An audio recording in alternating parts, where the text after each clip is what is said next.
Alright, y'all, so we got the truck back from the shop. There's a lot to talk about. What's going on, guys? Welcome to the channel. Welcome back to another video. This is Silverado. Today we're going to be talking about the truck and what our next plans are. Also, we might be doing a small little upgrade. First thing that we got to talk about, which is the best news, is that the suspension is finally done, complete. We took it over to the shop. I'm going to drop a video for you guys to see where they are. If you are in Arizona, specifically Glendale area or Phoenix area, check them out. They have really great prices, really cool guys. You guys wouldn't be disappointed in their work. But we took it over to them. They got the lower control arms. They did the alignment. Everything is officially done suspension wise. Only thing that needs to be done is the idler pivot arms. Only reason I haven't done them is because they were replaced about 6 months ago, give or take, maybe 7 months. So it's not really on my priority list. I'll wait for those to go out and then we can go ahead and do an upgrade on them. But right now they're not causing me any problems, so I'm gonna leave them as they are. Second thing that we've got to talk about, which is kind of bad news, but it's not that bad. Let me show you guys. This guy right here. If you know me, then you know that I cannot stand any lights on the dash. It's just not something that I like, not something I want to deal with, but it is what it is. As you guys know, in the previous video, we did replace both wheel hubs, which is also including the ABS sensors. So no, it is not an ABS sensor issue. I'm pretty strong that it is a electrical issue. The shop that we did have it at, they couldn't really diagnose it because their top wrench wasn't there, which is fine. I do have another shop that I can take it to that's gonna look into it for me. I'm probably gonna take it to them maybe next week or something, I'll be honest. This isn't really something that concerns me that much, so I'm not really in a super rush to get it done, but it is something I want to get done because, like I said, I just don't like lights on the dash. I really don't. This is something that I would love to troubleshoot myself, but me and electrical, we don't really get along that well. So I'm just gonna take it to a professional, have them diagnose that, and that should be taken care of. The last thing I did want to talk about was my front drive shaft. I kind of feel a little bit of movement like right beneath me, and that's around where the front drive shaft is located. So I'm gonna go down there, I'm gonna move it a little bit, see if I see any play or feel any play on it. If there is, I don't know if there's like a certain amount of limits or anything that it has to be within or what. So I'm gonna go down there, I'm gonna give that some movement, I'm gonna show you guys what I do.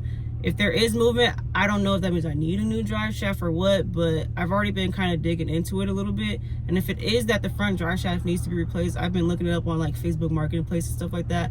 I'm seeing them all over the place for like 40 bucks, 100 bucks, many different prices. So I don't think I'll have a hard time finding one. But you guys let me know if it's better to go OEM or aftermarket or what, because I'd rather do an upgrade if that's better, but I don't know if that affects the rest of the drivetrain. So you guys let me know down in the comments, if it is the front drive shaft, do I just go with OEM or do I go with aftermarket? So we're under the car now looking at the front drive shaft. It's going to run from your front diff going all the way into your transfer case.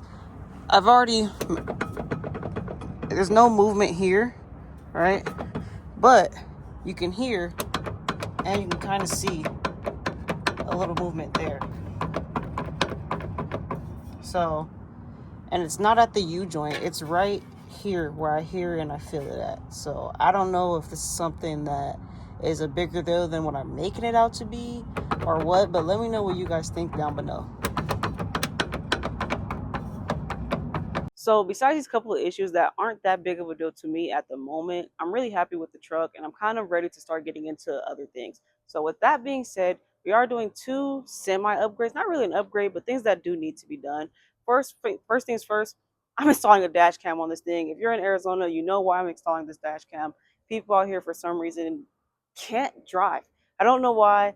I've never seen an accident out here that wasn't involving 3 or more cars. I don't get it. And they're mostly fender benders, but it's just like, how does that happen? Why does it happen?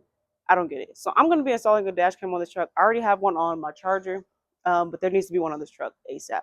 So we're going to do that. And then this guy broke off probably like 5 months ago, and I've just been too lazy to slap a new one on there. I don't know how to put it back on, but I'm sure it's going to be pretty easy. Let me show you guys. Let's go over here. As you can see, the little latch is right here, the cable, and I don't have anything to pull it open, so I have to grab pliers to pull my hood open. So let's change that.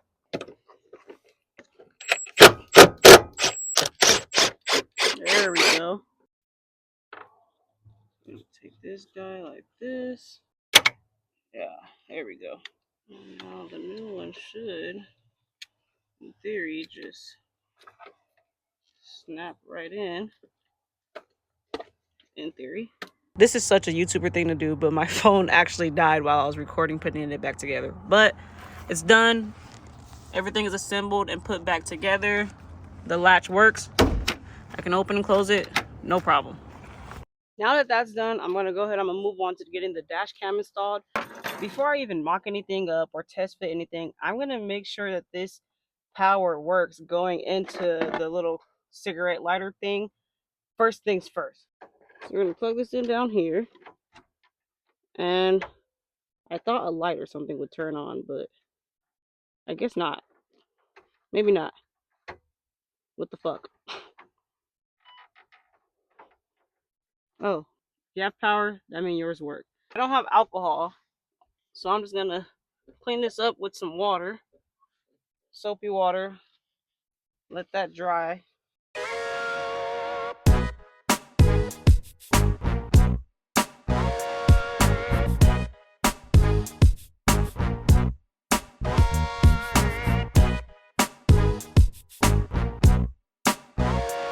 I literally just got this and I broke this piece. GM for you guys.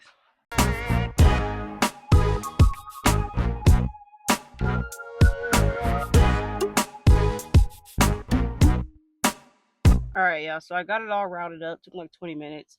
So I grabbed it here. I routed it up through the top here. Put it through this pillar. Went around this way. Came here. Came under.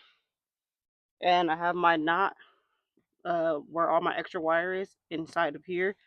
And then keep coming. I have this extra slack here because there's not really anywhere for me to hide the wire. So what I'm gonna do is I'm just gonna route it like this, pull it tight.